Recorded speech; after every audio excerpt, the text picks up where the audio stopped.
कि the world waste जो है वो इंडिया को एशियन एशियन पार देखना चाह रहा है। They don't want China N Asian पार।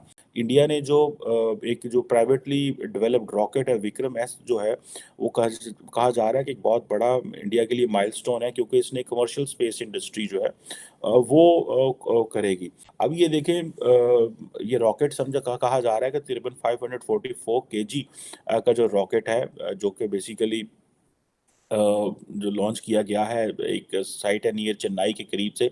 और ये सुनने में आ रहा है कि ये 5 मार्च तक वहाँ पहुँच जाएगा। और जो स्पीड की 5 times it is the speed of the sound, आप अभी इमेजिन करें। और 83 केजी का जो पेलोड है ये लेके जा सकता है। सो अगर आप ये देखें कि they are making a lot of impact internationally. गो के लास्ट टाइम भी एक इंडिया ने जो है रॉकेट पाकिस्तान की तरफ छोड़ दिया था। वो खैर मिसाइल था, वो तो रॉकेट नहीं था। लेकिन ये है कि जो इंडियन मिसाइल उन्होंने पाकिस्तान में छोड़ा था, उसके लिए उन्होंने वो 3 बंदे भी फारग किए। लेकिन आई डोंट पर्सनली कंसिडर कि इंडिया जो है वो इन चीज़ों को वो they are looking into very carefully कि जी ठीक है पाकिस्तान के रिलेटेड है तो हम इसको करें। That was done deliberately by Indian authorities. I have all the doubts and all that. But any how, अब ये जो मैंने आपको बताया कि एशिया की जिसे कहते हैं ना। नमस्कार, जय हिंद। डेली खबर स्पेशल आप सभी का स्वागत करता है अपने इस प्रोग्राम क्या कहता है पाकिस्तान में। आज की खबर पाकिस्तानी मीडिया में भारत के द्वारा पहले निजी संस्थान के द्वारा लॉन्च की गई एक रॉकेट विक्रम को लेकर है। जैसे कि आप सब जानते हैं, भारत में इसरो पहले से ही झंडे गाड़ रखी है, पूरी दुनिया में उन्होंने झंडे गाड़ रखी है। वन अटेम्प्ट के नाम पे उन्होंने 1 से 4 सैटेलाइट्स लॉन्च करी हैं जो अभी तक Guinness of book of world record में शामिल है। इसरो का आपको मंगल मिशन याद ही होगा। तो इन सब लॉन्चेज उनको जितने भी सफलताएं थी उसके बाद आप लोगों को भी एक सुन के अचंभा होगा कि भारत में भी निजी कंपनियां जो है वो रॉकेट बनाने में सक्षम है और आवाज से कई गुना ज्यादा रफ्तार में वो चलती है। जैसे कि आप कमर चीमा साहब को सुन सकते हैं डिस्कशंस में इसी को एनालिसिस करते हुए कि क्या कर पा रहा है भारत, क्या क्या कर सकता है। और साथ साथ में उन्होंने ये भी कहा है कि वेस्टर्न्स और दुनिया के जो ग्लोबल लीडर्स और सुपर पावर्स हैं उनका मानना यह है कि एशिया का बॉस वो चीन को नहीं भारत को बनते देखना चाहते हैं, जिसको लेकर पाकिस्तान को हो सकता है परेशानी हो। और साहब कमर चीमा साहब को बातों से झलकता भी है ये कि चीन को ना बन के भारत को बनाया जा रहा है। जैसे कि उन्होंने कहा कि जो मिस्टेकनली वो रॉकेट लॉन्च कर दिया गया था वहाँ पे पाकिस्तान में, तो उन्होंने फायर करे 3 लोगों को, बट वो सेटिस्फाइड नहीं है। तो उसी प्रकार से तो बातें बहुत सारी हो जाती है इन लोगों के बीच में डिस्कशंस की। और भारत वैसे भी, भारत अगर कुछ भी एक स्टेप आगे लेता है, डेवलपमेंट कुछ भी हो, तो पाकिस्तान को जाहिर सी बात है उसको खटकता तो है, दिक्कत तो होती है उनको। तो इन्हीं सभी चीज और जो रॉकेट लॉन्च करी गई है इसको लेकर वो अपने लोगों को और सभी लोगों को, उनके जो भी दर्शक हैं उनको बताना चाहते हैं कि भारत में क्या हो रहा है। तो ज्यादा बात ना करते हुए इन्हीं को सुनते हैं और इन्होंने क्या चर्चाएं की है, क्या बताया है इसी विषय पे। अगर आपको खबर पसंद आया और इसी प्रकार का खबर आप देखना चाहते हैं तो सब्सक्राइब कीजिए हमारे न्यूज चैनल डेली खबर स्पेशल को और जुड़े रहिए हमसे। धन्यवाद। वेस्ट जो है वो इंडिया को एशियन एशियन पार देखना चाह रहा है। They don't want China N Asian पार। तो इसलिए कहा जा रहा है कि जो इंडिया है that is emerging as a new Asian power. अब आप ये इमेजिन कर लें कि if India is a new Asian power, तो basically they are directly competing contesting for power, for money, for resources, for everything against the Chinese.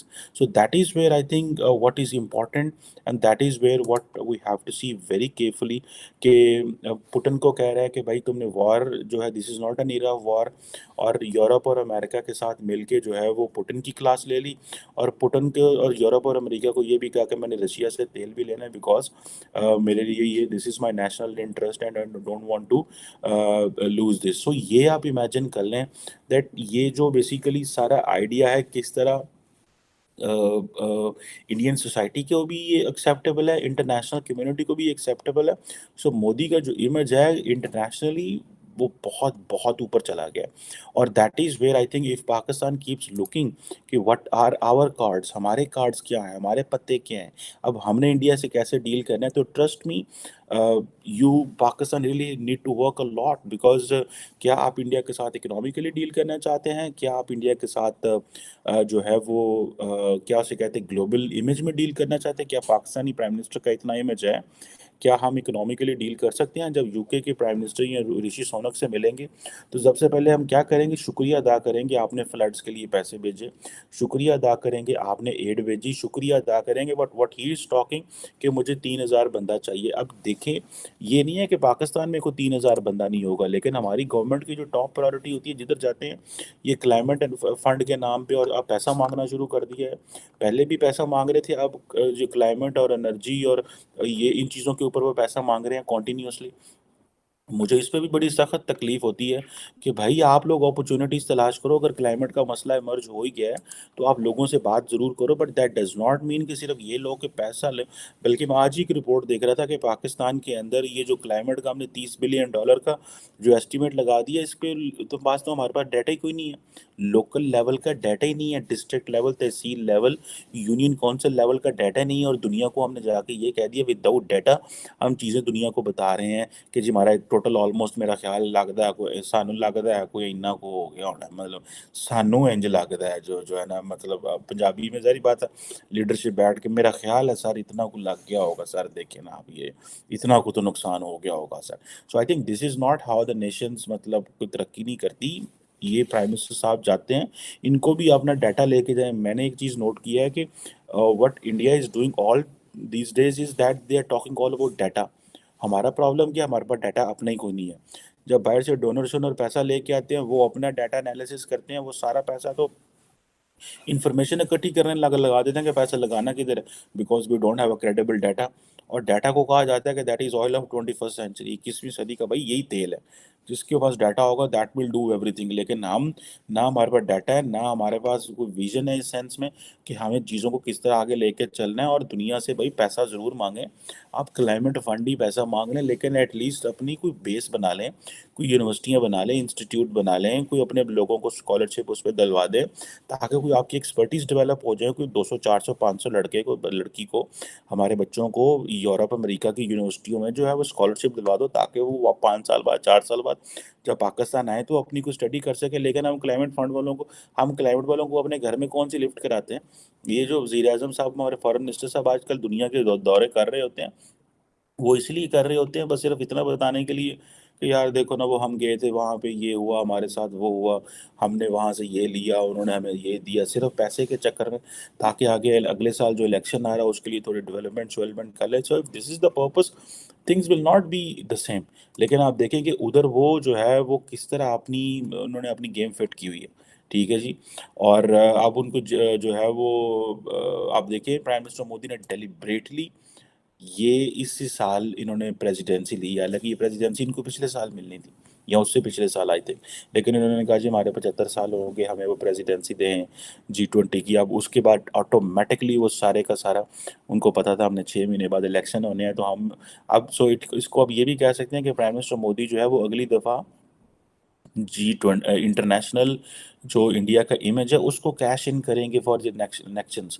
अगले साल वो पाकिस्तान को टारगेट नहीं करेंगे, he will not target Pakistan the way he did it back in 2019। So ये चीज़ें they are very important to understand कि उनकी जो ओरिएंटेशन बता रही है कि वो उनका फ्यूचर आउटलुक वो बता रहा है कि वो अपने या वो चाइना को टारगेट करेंगे वेस्ट से मदद लेने के लिए, और अपनी डोमेस्टिक पॉपुलेशन को टारगेट करेंगे कि देखो हम दुनिया के कितना करीब हैं, वेस्ट के कितना करीब हैं, और मैं कितनी अपॉर्चुनिटीज़ लेके आ रहा हूँ। So this is what I am very much interested to see कि ये चीज़ें कैसे आइंदा आने वाले दिनों में डेवलप होती हैं। And the west is considering India as a new Asian power rather China. अब इंडोनेशिया के प्रेसिडेंट जो हैं जोको विडोडो, उन्होंने बेसिकली G20 की प्रेसिडेंसी जो है वो पीएम मोदी को दे दी। अब पीएम मोदी को याद रखें कि वो अगले साल सितंबर के अंदर 2023 के अंदर जो है वो ये लीडर्स समिट करेंगे, और ये सारी की सारी लीडरशिप जो है दुनिया की वो इंडिया के अंदर होगी। And remember one thing, right after that summit 6 महीने के अंदर इंडिया के अंदर इलेक्शंस हैं, और नरेंद्र मोदी जो हैं वो third term as a prime minister आ रहे हैं, और there is a likely possibility कि वो जो चांसेस हैं वो जीत जाएंगे। अब मैं आपको ये बताता हूँ कि जो G20 समिट है इसको इंडियन मीडिया एंड जो बीजेपी है उसने किस तरह एक डोमेस्टिक नैरेटिव में इस्टेब्लिश किया है। ये बहुत बहुत बड़ी चीज़ है, ये कोई मामूली चीज़ नहीं है। आप देखें कि G20 की जो समिट है उसमें जो की इनकी जो पार्टी है मोदी साहब की बीजेपी, वो इसको एज इलेक्शन कैंपेन के तौर पे शो कर रही है कि जी नरेंद्र मोदी जो है वो ग्लोबल स्टेट्समैन के तौर पे मर्ज हुआ है, वो एज ए ग्लोबल लीडर के तौर पे मर्ज हुआ है। और एक दुनिया में इंडिया जो है वो एक पावरफुल कंट्री के तौर पे सामने आया है, और दुनिया के हाई टेबल्स पे इंडिया बैठता है। और सबसे बड़ी बात ये हुई वो ये है कि उन्होंने कहा जनाब इंडिया ने क्या किया है कि जितने भी जो एंटेगनिस्ट थे, दुश्मन थे, फ्रेंड्स एंड फोर्स थे, उनको लाके इकट्ठा कर दिया। यानी कि वो चाइनीज प्रेसिडेंट शी जिनपिंग के साथ भी मिला, और वो जो है वो रशिया की जब वॉर होती है तो उसके ऊपर भी वो कहते हैं जनाब कि this is not an era of war. और मोदी साहब ने वहाँ पे जो इंडियन मीडिया ने और जिस तरह वो हाईलाइट किया गया, उन्होंने कहा जी कि दिस इज जी, जो G20 में कहा कि जी मोदी साहब ने तो आइडिया ऑफ पीस दिया। और जो आइडिया ऑफ पीस जो है दैट वो सबको अट्रैक्ट करता है इस वक्त की अगर आप कंडीशन जो है वो अगर आप देखें। और इसमें अगर लेट से कि अगर मुख्तलिफ जो ममालिक के लोग हैं जो मुख्तलिफ सोच रखते हैं, अथॉरिटेरियन भी हैं, रशिया भी है, चाइना भी है, डेमोक्रेसीज भी हैं, लेकिन इंडिया एक इस तरह का मुल्क है कि that is becoming as a bridge. और आप देखें कि शी जिनपिंग और जो बाइडेन की जो मुलाकात थी, खैर उसने तो हर चीज़ को अपने वो शहर में ले लिया, सबसे बड़ी मुलाकात यही समझी जा रही थी। लेकिन वहाँ पे ज़ाहिर बात है इसी कॉन्फ्रेंस के दौरान एक कहा जा रहा है कि एक रशियन मेड जो मिसाइल था, उसने एक नेटो मेंबर पोलैंड के जो